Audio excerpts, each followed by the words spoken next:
Here's a short sale update of the top 10 legal mistakes sellers and agents make in a short sale.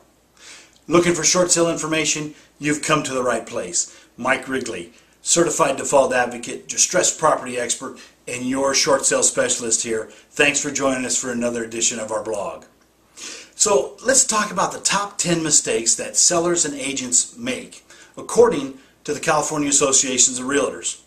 Number 1. Accepting the buyer with the highest offer without regard to other contractual terms. It's not only price, guys, it's also what's involved in the contract that makes a good contract. Not properly handling multiple offer situations with multiple buyers.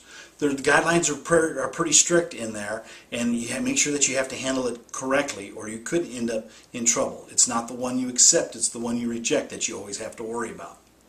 Not properly handling backup offers. Same thing as number 2. It's not the ones that you accept, it's the ones you decline that you have to worry about.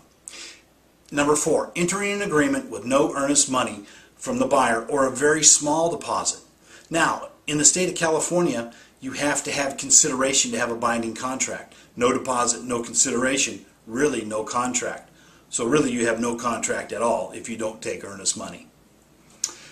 Number 6, not disclosing known material facts affecting the value or desirability of the property. Now that's huge. If you know something about the property, disclose it.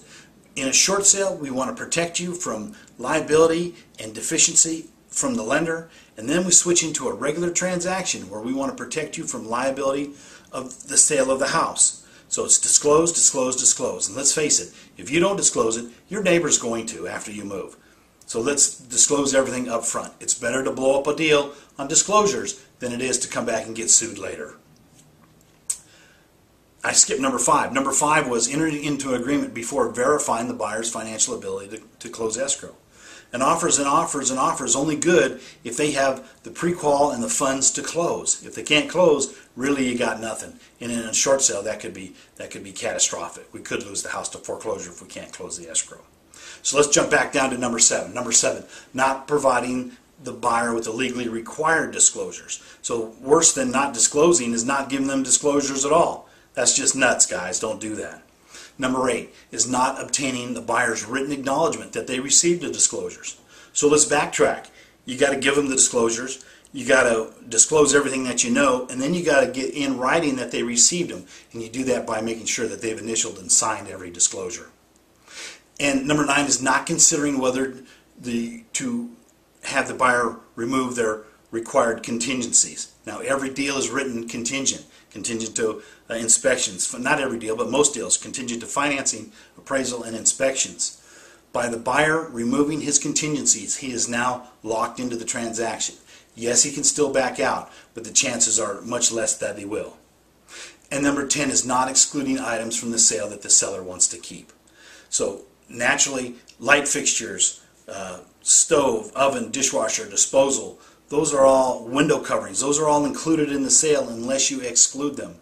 If you've got a special ceiling fan or family heirloom chandelier that's not included in the sale, you've got to get it in writing so that the buyer knows up front. Otherwise, you're going to have problems.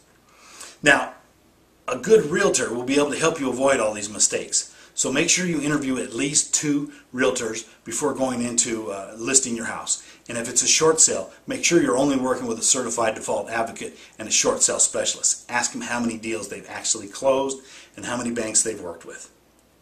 Hope that helps. Now, to get a better idea of when your home will be worth what you owe, log on to www.shortsaleandloanmod.info and you'll get a free no obligation estimate, or give me a call. If you got any short sale questions, give me a call. The call is free as well. So you give me a call tonight. Give me a call today. You'll sleep better tonight. You'll be glad you did. I'll see you soon. Thanks.